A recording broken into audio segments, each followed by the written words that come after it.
are an influencer marketing agency with a network of 7,500 mostly female influencers, but we also have a professional athlete influencer network. Yes, this is sort of a piggyback to Daniel's presentation of yesterday where the dreaded M word was brought up. I'm going to be sharing sort of practical advice, kind of takeaways as you embark on and develop your agency careers. So some of you are here and you're established in your careers and interested in moving forward. Some of you maybe are in a career, maybe not happy and looking for a change. We couldn't at Clever Girls do what we do every day without our awesome team. 2/3 of them are millennials, but we couldn't do it without them. So when I was thinking about this presentation, I asked them, what are some things we do at Clever Girls that are so, awesome and amazing that you would like to share with the group here at this camp? So much of the advice comes directly from them.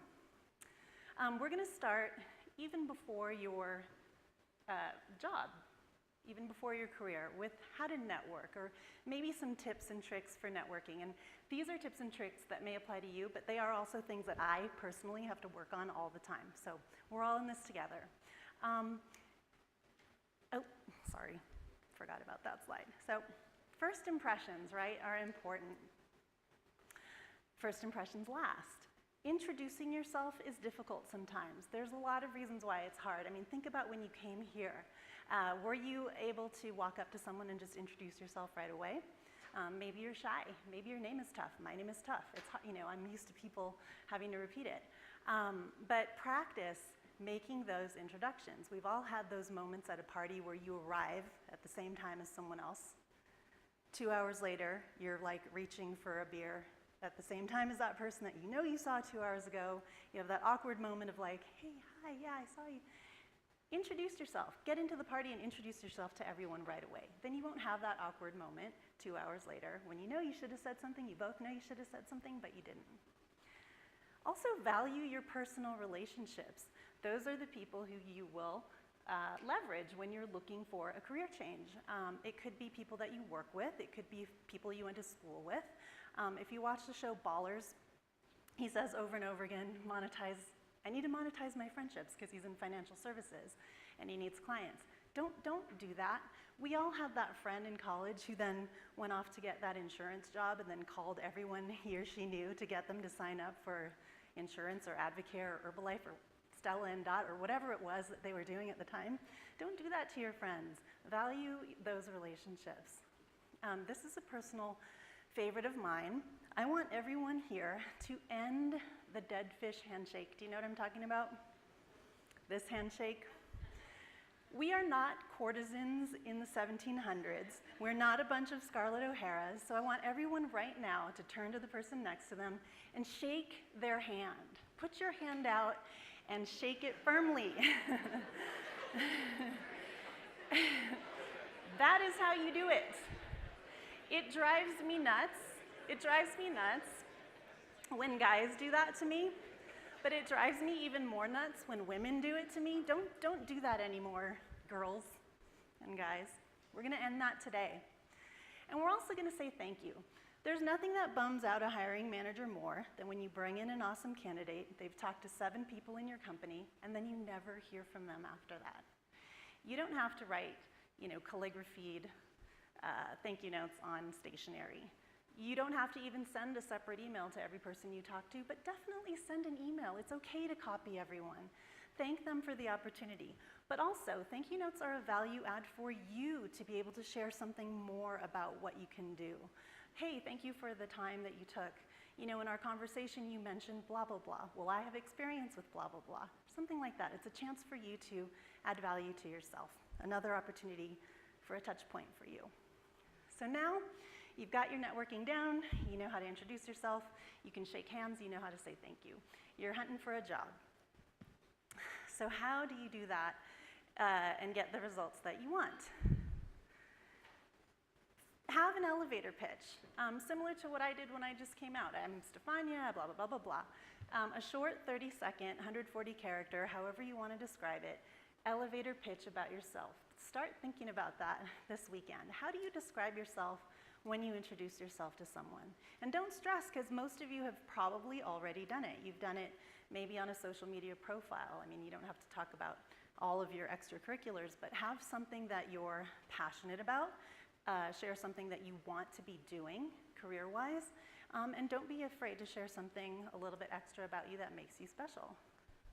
And then practice, of course. I mean, there's nothing like practicing for an interview than going on a ton of interviews, but if you've been in your career for a while and you know you're ready for a change and you haven't been interviewing, ask a friend to help. Ask a trusted peer at work to help.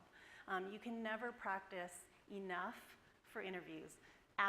Practice answering all those questions that you know hiring managers will want to ask. And I know that I'm preaching to the choir, probably here, but many of us have been in careers maybe for a few years and are just starting to think about a change.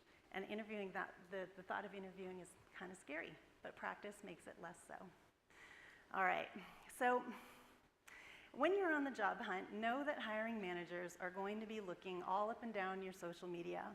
So if your agency sends you to South by Southwest for work, please don't have your entire Instagram filled with you drunk at a bar or like lifting your shirt up on a bowl or whatever. We have a term for that at Clever Girls, which is "that's stupid." And really it's that, don't be stupid. Don't be stupid with your social media. You don't have to lock it down completely.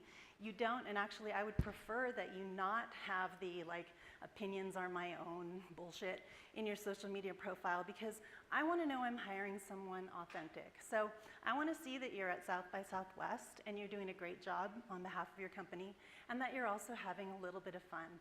I don't care if you're at a bar, but just don't be stupid. Don't make us hashtag that picture, that's stupid. Knowledge is power. So this is a piece of advice that came directly from our marketing manager. And she wants you to know that you need to be well-read. You need to know what's going on in the world around you. You need to be allotting time every day for reading the news. Get the skim, however you want to do it. Look at not just the sidebar on Facebook news stories, but be apprised and aware of what is going on around you. It makes you a better able to converse when you're networking. It makes you better able to converse with your clients. I mean, know what happened in Korea last week. If your client is Samsung and you're going over there, you better know. So make sure, whether it's podcasts, however you want to get that information, that you are always learning. Start too formal. So this is pretty self-explanatory. You can always get more casual, but bring out a hard copy printed resume when you're going on an interview. Say thank you, all of those things. People will appreciate that and will see your formality as respect. And then get after that job you want. Don't wait. If you've read Leaned In or know anything about Sheryl Sandberg, you know that women especially wait until they have 99% of the qualifications for a job before they even bother to apply. Men are something around 60%. So don't wait. If you feel like you can rock that job, apply for that job, and then get that interview and show how and why you can do that. And also, if there's a company that you want to work for, write them a letter. Think of it like, I don't know, maybe like online dating, where you are going to send that initial message and tell that person how amazing you are. We have hired, I think, 3 people over 6 years who have written to us. We didn't have a job for them. They wrote to us, told us what they can do, how they were amazing, and now they work for Clever Girls. And then the last one is one of my personal favorites. Stop saying sorry at work, especially to someone who's just doing their job anyway. Don't go into an office and say, oh, sorry, this might not be what you're looking for, but here's that project plan. Sorry, I didn't have more time, but here's that thing. It makes you seem like you make decisions based on emotions, and we don't do that.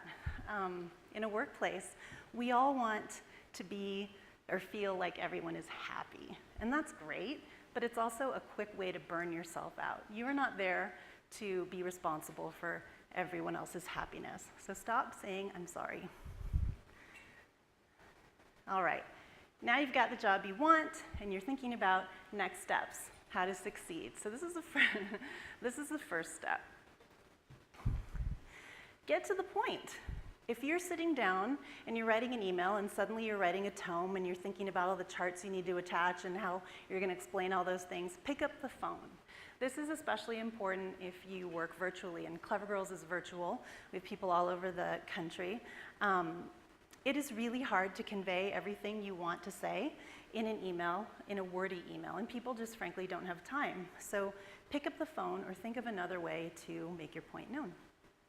Learn, then do. So spend the time learning about the company before you chime in and make suggestions. That's really kind of a no-brainer there. Time is money. Agency life, everyone is busy. Make a conscious effort to be on time. I mean, like, oh, sorry, I'm a couple minutes late to this phone call or whatever, that sort of seems to be the de facto standard. We don't want to do that anymore. We want to respect people's time, start meetings on time, have an agenda, and end on time. Communicate statuses of your projects. Do it early, do it often, especially as in a virtual company for us. It's really important that we communicate statuses of projects all the time.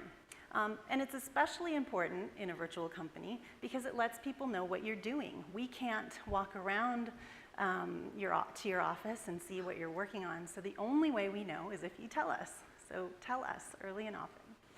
Keep it professional. So oftentimes agency life is a little bit more casual than, say, working in financial services, but that doesn't mean you can burp out loud in meetings and put your feet up on chairs, which I've seen happen. Just because your peers or maybe your boss or leader doesn't have a problem with it, doesn't mean others in the room don't. So keep it profesh. And then you're going to want to act as if, right? So get after the job you want. And you've all heard the term dress for the job that you want.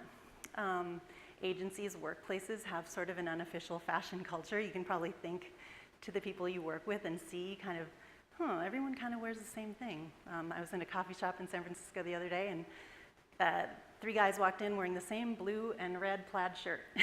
Not together, they just happened to be there. But yeah, it's okay to mimic, not in a stalkery way, the fashions of the management or the leaders that you want to emulate. That's okay. And then this is what I like to call office astrology. So you want to coexist with your workers. Get to know their learning styles, get to know their work styles. It helps you be a better co-employee with them, better staffer. And then make mistakes. Don't fake perfection. You know, your best teacher is your last mistake. If you make a mistake at work, and this is different from a fuck up. Fuck ups are when you know that person should have known better. They didn't read it, they didn't have the information, they didn't. A mistake, I'm talking about an honest mistake. You make a mistake, you say I'm sorry, you move on, we all learn, it's fine. Don't stress. All right, let's get to the next level. My idol. All right, this was mentioned several times before. You're going to find your own Jedi Master. You need a mentor, and preferably not someone who is your leader, your boss, preferably someone outside of your function.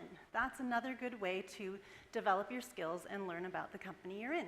Actually, it doesn't even need to be someone in your company. It could be someone outside of your company, but in your same industry. But definitely find that mentor. You're going to bring your A game every day.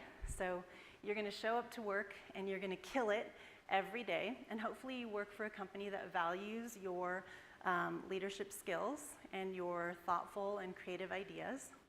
And then you are just going to face your fears and not be afraid, and you are going to go for it. You're going to be the person in a meeting that says, I can handle it. So get used to saying that. I can handle it. You're going to be the person in the room that says, I'm going to do that.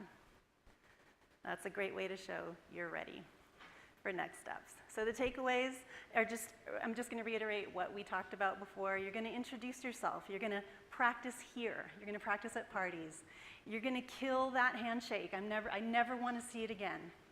And you're going to learn to describe yourself in 30 seconds and be able to tell people what you want to do and how you want to do it.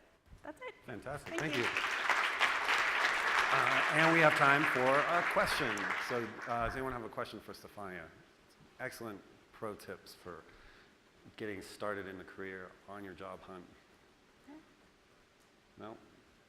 Right. All right. Thank you so much. Well, thank you. Thanks. And Stefania will be here. Thanks. Not going anywhere.